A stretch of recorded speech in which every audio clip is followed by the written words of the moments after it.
जी अस्सलाम वालेकुम। Restless leg syndrome बगैर तमहीद के सादा अल्फाज में समझने की कोशिश करते हैं कि what is restless leg syndrome. तो दोस्तों, आप आराम करने लगे हैं, तो थोड़ा सा आपने मुशक्कत की है, या वैसे ही रात के वक्त बिस्तर पे जैसे ही किए हैं, टांगों में बेचैनी, या आप उसे मारना शुरू कर देंगे टांगों को अपने हाथों से, उसको दबाएंगे, किसी से कहेंगे कि मेरी टांगों के ऊपर चढ़ जाओ, या फिर आप क्या करेंगे, कमरे में चलना शुरू हो जाएंगे। ये कंडीशन आपकी दोपहर में भी हो सकती है वाइल रेस्टिंग, जब आप थोड़ा सा रेस्ट करना चाह रहे हैं दिन के किसी भी हिस्से में, तो टांगों में पेन, उसमें क्रैम्प्स, उसमें टिंगलिंग सेंसेशन, क्रॉलिंग सेंसेशन, जैसे कोई कीड़ा रेंग रहा है, नमनेस, ये सारी चीजें एसोसिएटेड हैं।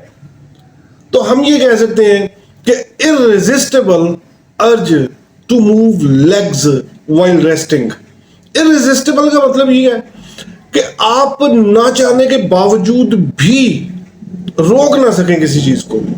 इररेजिस्टिबल, ना रोकने वाली, मतलब आप जितनी मर्जी कोशिश कर लो, आपका उस पे बस नहीं है। तो इसीलिए इसको कहते हैं जी कि ये न्यूरोलॉजिकल, ठीक है जी, असाब है ना, न्यूरो। तो इसके लिए आप जाते भी न्यूरो सर्जन के पास है, क्योंकि न्यूरोलॉजी का केस है। लेकिन दोस्तों, एक और बात आपको बता दूं, इसको इडियोपैथिक रेस्टलेस लेग सिंड्रोम भी बोलते हैं। जब वर्ड इडियोपैथिक आ गया तो इसका मतलब है कॉज कोई नहीं पता, इसकी स्पेसिफिक कॉजेशन, इसकी इटियोलॉजी क्या है। कुछ थ्योरीज हैं, उसके बारे में जान लेते हैं। कुछ कहते हैं कि ये ब्रेन में जो पार्ट मूवमेंट को कवर करता है उसका प्रॉब्लम हो सकता है। कुछ लोग कह रहे हैं कि जो ब्रेन के हमारे केमिकल्स हैं, जिसमें डोपामीन है या गैबा, उसमें थोड़ी गड़बड़ हो गई है। फिर इसमें रिस्क फैक्टर अगर फैमिली हिस्ट्री में मिल रहा है, कुछ लोग जिन्होंने स्टेरॉइड बहुत ज्यादा यूज किए हैं, या वो लोग जो सिडेटिव्स यूज कर रहे हैं, ट्रंकलाइजर्स यूज कर रहे हैं, नींद और अद्वियात का इस्तेमाल कर रहे हैं, उनमें भी ये बीमारी थोड़ी ज्यादा देखने को मिलती है। ये रेस्टलेस लेग सिंड्रोम, टांगों में बेचैनी, ना सिर्फ बड़ों में बल्कि बच्चों में आजकल बहुत ज्यादा बच्चा टांगे मारता है सोते वक्त। तो दोस्तों, my name is Wasim Mirza. आज हम इसी पे बात करेंगे, लेकिन सबसे जरूरी बात जो है वो ये है कि दूसरों के पास इसका ट्रीटमेंट नहीं है, इसकी टेक है, मैनेजमेंट है, ठीक है जी, लेकिन हमारे पास इसका मुकम्मल ट्रीटमेंट मौजूद है। और सिर्फ 3 दिन में आप खुद अफाका फील करेंगे। ये होम्योपैथी है, ये होम्योपैथी का इजाज है। हमारे पास इसका बिल्कुल ऑथेंटिक ट्रीटमेंट मौजूद है। तो थोड़ा सा और आगे डिस्कस करते हैं कि रेस्टलेस लेग सिंड्रोम किन लोगों में ज्यादा, भी फैमिली हिस्ट्री की बात की, वो लोग जो स्मोकर्स हैं उनमें, ठीक है जी। इसके अलावा अगर आप मेंटली तौर पे किसी दबाव का शिकार हैं, किसी स्ट्रेस का शिकार हैं, वो ड्यूरिंग एंगर, जब आप एंग्री हैं, जिन लोगों को बहुत ज्यादा गुस्सा आता है, उनमें ये बीमारी ज्यादा देखने को मिलती है। दोस्तों, इसके लिए फिजियोथेरेपी में मुख्तलिफ एक्सरसाइज भी रिकमेंड की गई हैं, लेकिन फिजियोथेरेपी बहुत अच्छी चीज़ है, आप ज़रूर करवाएं। लेकिन ये जो आज मैं मेडिसिन यहाँ पे शेयर करूँगा, इसको ज़रूर इस्तेमाल करें, और फिर देखिएगा कि विद इन 3 डेज आप ना सिर्फ अपने में बेहतरी फील करेंगे, आपकी टांगों की बेचैनी वो ख़त्म हो जाएगी, और सबसे बड़ी बात यह है कि हमारी मेडिसिन के कोई साइड इफ़ेक्ट नहीं है। ये नहीं है कि बाय 1 गेट 1 फ्री, एक डिजीज कंडीशन के लिए आपने मेडिसिन खाई और एक साथ फ्री में, नो, ठीक है जी। चाहे ये न्यूरोलॉजिकल डिसऑर्डर है, तो होम्योपैथी नर्व्स के लिए जनाब बड़ी दोस्ती है हमारी। होम्योपैथी की नर्व्स के साथ बड़ी दोस्ती है, बहुत ज्यादा, और नर्व्स के ऊपर इनकी मेडिसिन मोस्टली काम नहीं करती। हमने आपको कोई सेडेटिव नहीं देना, यानी कि न्यूरोपैथी में यही करेंगे ना, हमने इस तरह की कोई मेडिसिन नहीं देनी। मेडिसिन भी बड़ी आम सी है।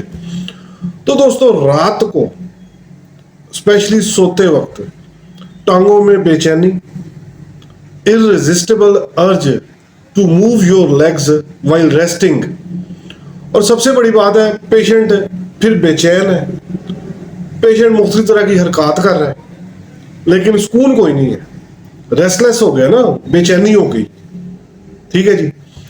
तो फिर कमरे में भी फिर उसका टेम्पर भी लूज हुआ, गुस्सा बहुत ज्यादा, हर एक के साथ बदतमीजी, ये भी देखने में मिला है क्लिनिकल प्रैक्टिस के दौरान। तो दोस्तों, अगर ये सूरत हाल दिन में या रात में आपके साथ 1 बजे के करीब हो, 1 बजे के बाद हो, 1:15, 1:30 बजे, 2 बजे, हमारी मेडिसिन है आर्सेनिक एल्बम। ठीक है जी। पोटेंसी आपने 30 रखनी है, 3 टाइम अ डे, सिर्फ आपने 1 वीक यूज करनी है, ज्यादा नहीं। फर्क आपको दूसरे दिन पड़ना शुरू हो जाएगा और 1 वीक इस्तेमाल करने के बाद छोड़ दें इसे। किसी भी होम्योपैथिक स्टोर से मिल जाएगी, 5 ड्रॉप्स, चाहे आप डायरेक्टली अपॉन टंग या 2 बूंद पानी में डाल के भी ले सकते हैं। फिर आप लोग पूछते हैं कमेंट सेक्शन में, कहोगे कमेंट सेक्शन दोस्तों आप ही के लिए, लेकिन देखिए वैलिड क्वेश्चनिंग करें, वीडियो को पूरा देखेंगे तो इस तरह के क्वेश्चन कम से कम रेज नहीं करने पड़ेंगे आपको कि कहाँ से मिलेगी ये होम्योपैथिक दवाई है, क्या पाकिस्तान से मिलेगी। कोशिश करें कि विल्मर श्वाबे की लें, जर्मन की। अच्छा जी, अब दूसरी बात सुने, ये बड़ी खास बात है। पेशेंट कहता है डॉक्टर साहब मैं जब चलता हूं ना तो मुझे थोड़ा सा ये जो टांगों की बेचैनी, पंजाबी में कहते हैं चवाई चवाई, ठीक है जी। तो डॉक्टर साहब मैं जब चलता हूं ना तो मेरी टांगों की बेचैनी को कदरे सुकून मिलता है, यानी कि बेटर आफ्टर मूवमेंट। मैं जब चलता हूं टांगों को मूव, आपने शुरू में पढ़ा कि irresistible urge to move legs, तो जब मैं क्यों मूव करता है उसको थोड़ी सी बेहतरी महसूस होती है। दोस्तों, ये बहुत बड़ी मोडालिटी हमारी एक पॉलीक्रस्ट रेमेडी की है, मेडिसिन का नाम रस्टॉक्स है। ठीक है जी। इसमें 2 पोटेंसीज मैं बताना चाहूंगा, या तो आप 30 में ले लें रस्टॉक्स, अगर आपने 30 में लेनी है तो फिर दिन में 3 दफा 5 ड्रॉप्स डायरेक्टली अपॉन टंग या फिर 2 बूंद पानी में 5 कतरे डाल के दिन में 3 दफा पी लें आपने, या फिर आप 200 में ले लें। अगर आप 200 पोटेंसी लेते हैं तो फिर आपने दिन में सिर्फ 1 बार लेने हैं और कोशिश करें रात को सोते वक्त ले लें।